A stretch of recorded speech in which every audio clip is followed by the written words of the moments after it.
אני אוהבת לצייר עם הרבה נקודות ולזרום עם צבעים אפילו בלי לחשוב הרבה. זה מנקה.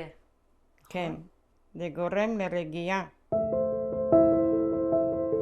One year after October 7th, our therapy is helping survivors navigate the long journey home. יש כאן ילדים ש4 חודשים בונים בית. הם לוקחים בסוף הסדנה את הבית איתם וחוזרים איתו לסדנה הבאה. זה שלהם. וזה מאוד סמלי לילדים שכל השנה לא היו בבית שלהם, או חלק גדול מהשנה שהתפנו, והם מחדש יוצרים במיניאטורות את המרחב, את המקום הבטוח. בבית היו לי 50 צמחים שכל כך אהבתי כל בוקר להיות בגינה, והבית היה מלא ציורים, מלא, מלא. עכשיו, בית החדש. כן, ציורים יהיה. חדשים. בינתיים זה הבית, נראה כמה זמן נהיה בבית הזה. In a temporary shelter, 92-year-old Mazuli finds comfort in painting, creating a world far removed from the devastation she left behind. Just 45 minutes away, this is what remains of her home in Kibbutz Kisufim. התחילה הפגזה איומה. באזור רגילים שפעם בשנה יש לנו הפגזות, אבל הפגזה כזו ברצף לא הייתה. אני ישנה בממ"ד, אני חושבת שנמנמתי, שמעתי טרח ומישהו שובר לי את הדלת. והם היו בפנים 4, והתחילו לאכול מהפירות, פתחו את המקרר. אחד מהם מגיש לי תפוח, את רוצה ביס? אני עושה לו ככה. הם חשבו שאני אילמת ומבוגרת, קמו והלכו. זה לדעתי הנס הכי גדול שקרה לי, כי לא עשו לי כלום. נכנסתי לבת שלי, התחלתי לבכות שם בהיסטריה, הכל יצא.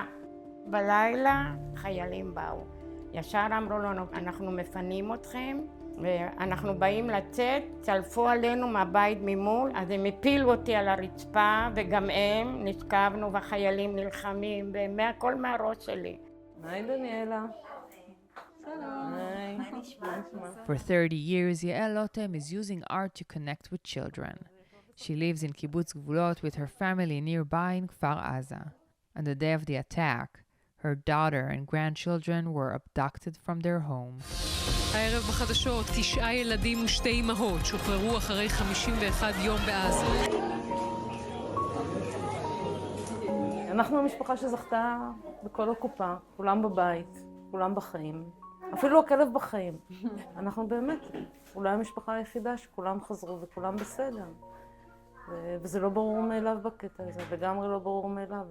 יש המון קשיים, לא נפתר שום דבר. החיים עצמם מתחילים עכשיו מחדש.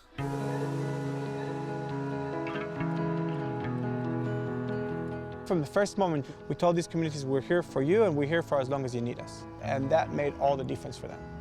The most important thing that we could build after October 7th is trust.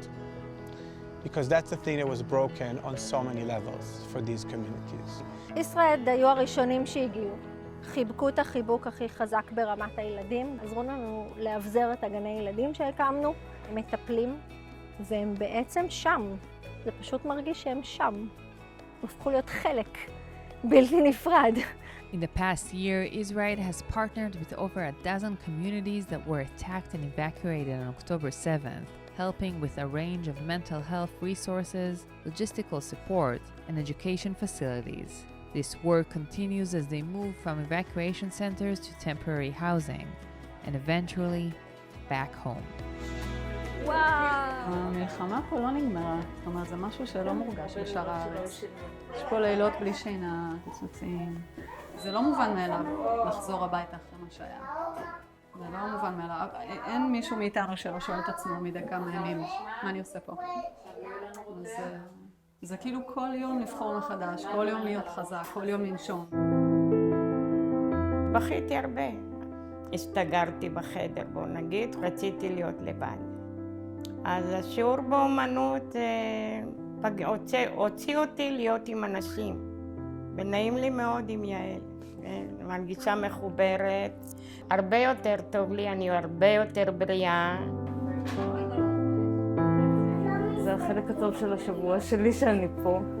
לבוא לפה ממלא אותי, לראות את הילדים, לראות את השמחה שלהם, את השיחות שלהם, את השירים שלהם. זה באמת משהו שעושה לי טוב.